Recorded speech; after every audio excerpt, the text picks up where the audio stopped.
Desde o princípio sempre tive sede por detalhes, diferente de outros. Não presenciei com meus próprios olhos os milagres do Senhor Jesus, mas fui testemunha viva da transformação que seu nome provocou nos corações e cidades por onde passei. Meu nome é Lucas, natural de Antioquia da Síria, grego de nascimento, médico de profissão e, acima de tudo, discípulo por convicção.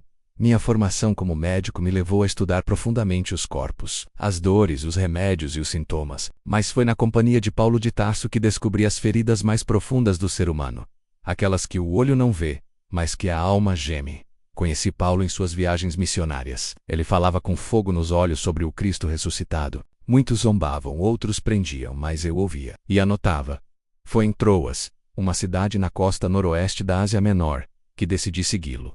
Paulo precisava de cuidados. As feridas das pedras em Listra, as marcas do cárcere em Filipos, os jejuns constantes e as madrugadas sem dormir, tudo isso exigia atenção. Mas mais do que isso eu queria entender, queria conhecer esse Nazareno que transformava pescadores em pregadores, cobradores de impostos em servos, e que mesmo crucificado ainda era proclamado como vivo.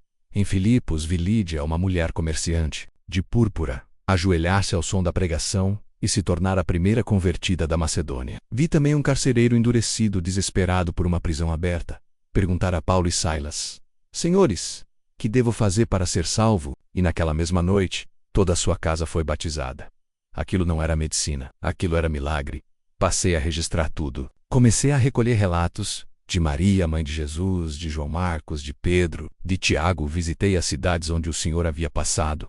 Cafarnaum, Nazaré, Betânia, Jerusalém. As estradas eram longas, poeirentas, às vezes perigosas, mas em cada vila havia alguém que dizia: eu estive lá, eu ouvi a voz dele. Em Nazaré, uma senhora idosa me contou, com lágrimas nos olhos, que viu o menino Jesus ajudar o pai José na carpintaria. Disse que ele nunca mentiu, nem mesmo em brincadeiras de criança. Em Jerusalém, entrei no templo onde ele ensinou. Os mestres ainda falavam com espanto, como um simples galileu nos fazia calar com apenas uma pergunta. Eu anotava tudo, com precisão, como um médico que descreve os sintomas antes de um diagnóstico. Mas o que eu escrevia não era apenas história, era boa nova, era salvação.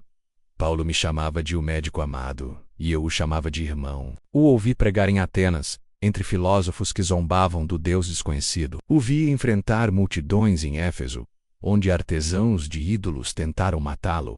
E eu lá estava escrevendo, aprendendo, vivendo. Certa vez, em uma noite fria em Corinto, ele me perguntou: Lucas, por que escreves tanto? E eu respondi: porque um dia os filhos dos filhos de Teófilo hão de ouvir e crer. Teófilo nunca soube exatamente quem ele era.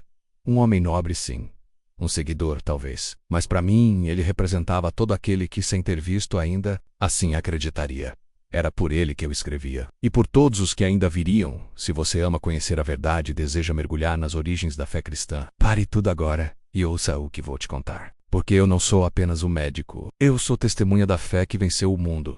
Meu nome é Lucas, e essa é a minha história. A verdade, foi por ela que escrevi. Foi por ela que deixei para trás a comodidade de uma casa em Antioquia, os livros da medicina grega, os debates no pórtico dos filósofos, e passei a caminhar ao lado de homens perseguidos, famintos e cheios de uma fé que não podia ser contida. Eu sabia que muitos já haviam tentado compilar os feitos de Jesus, mas o fiz com zelo, buscando fontes confiáveis, conferindo testemunhos. Ouvi Maria, assim a mãe do Senhor, menos me contar sobre o dia em que o anjo lhe apareceu. Ela sussurrava com reverência, eu era tão jovem, e ele me disse: Salve, agraciada, o Senhor é contigo. Anotei cada detalhe. O cântico que ela entoou, o silêncio de José à visita a Isabelle, o nascimento em Belém, o espanto dos pastores, os presentes dos magos do Oriente. Tudo me parecia tão sagrado e tão humano. Era história real e era divina. Jerusalém estava sempre presente nos relatos. Lá ele chorou, lá ele ensinou, lá foi crucificado entre malfeitores. E lá, no terceiro dia, o túmulo ficou vazio. Mas não era suficiente relatar só os fatos de sua vida. Era necessário mostrar o que sua morte causou no mundo. Era necessário continuar. Foi por isso que comecei a escrever outro livro. Um relato que narra os atos dos que creram menos os apóstolos. Principalmente os atos de Paulo. Quanto mais andava com ele, mais entendia o poder daquele Cristo que ele anunciava. Fomos juntos para Mileto, onde ele se despediu dos anciãos de Éfeso com lágrimas nos olhos. Em nada tenho a minha vida por preciosa contanto que complete a carreira e o ministério que recebi do Senhor Jesus, disse ele. E todos choraram com ele. Eu também, em Jerusalém, vi o povo se levantar contra ele como fera selvagem. No templo o agarraram gritando: Este é o homem que ensina todos contra a lei e contra este lugar santo. E ali começou sua prisão. Acompanhei Paulo de Jerusalém a Cesareia, onde ficou 2 anos detido sob o comando de Festo e Félix, e mesmo preso não calava. Falava com guardas, reis, procuradores, defendeu-se diante de Herodes Agripa II, dizendo: Não fui desobediente à visão celestial. E enquanto o rei o ouvia, quase foi convencido a crer de lá. Seguimos viagem até Roma.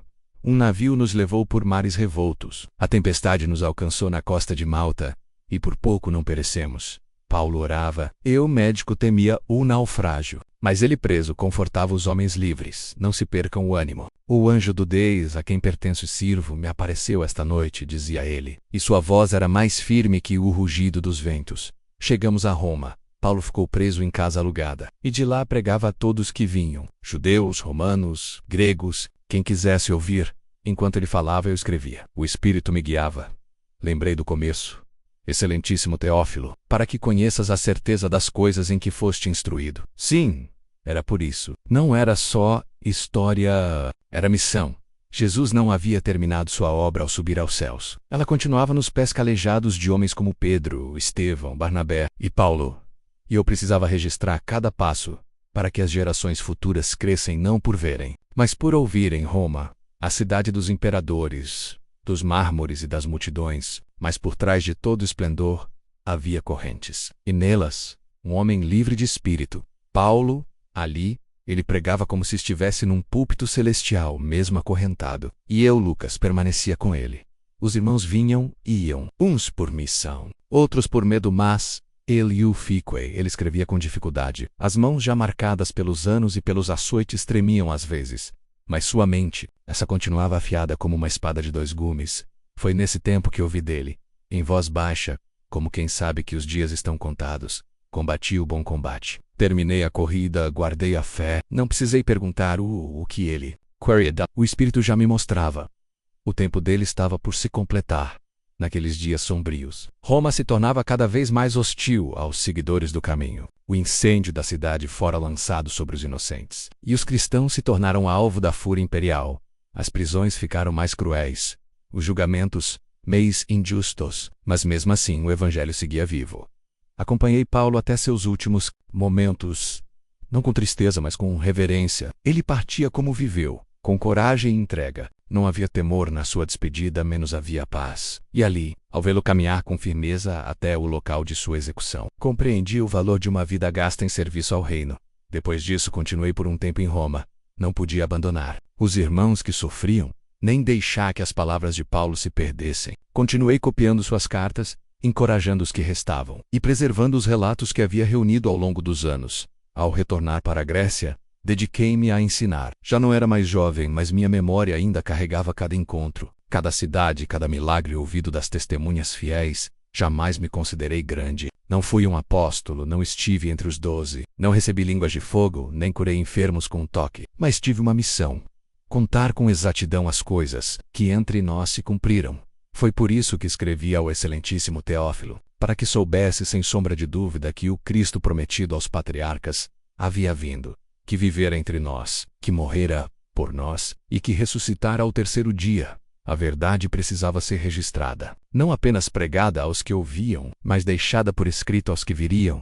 Os meus olhos não viram o Senhor, mas meus ouvidos ouviram os relatos de quem caminhou ao lado dele. Minhas mãos escreveram o que o Espírito inspirou, e me creu com firmeza. Em minhas andanças, voltei a Jerusalém já em idade avançada. A cidade estava diferente. Os muros reconstruídos, o templo ainda de pé, mas o eco da cruz ainda podia ser sentido em cada esquina. Ali, ajoelhei-me no Gólgota, e ali silenciosamente agradeci. Não por glória, nem por reconhecimento, mas por ter feito parte da história que mudou o mundo.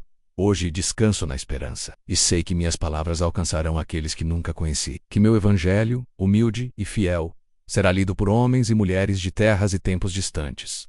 Pois a história que contei não era sobre mim, era sobre ele, Jesus Cristo, o Filho do Deus vivo, a quem dediquei cada linha.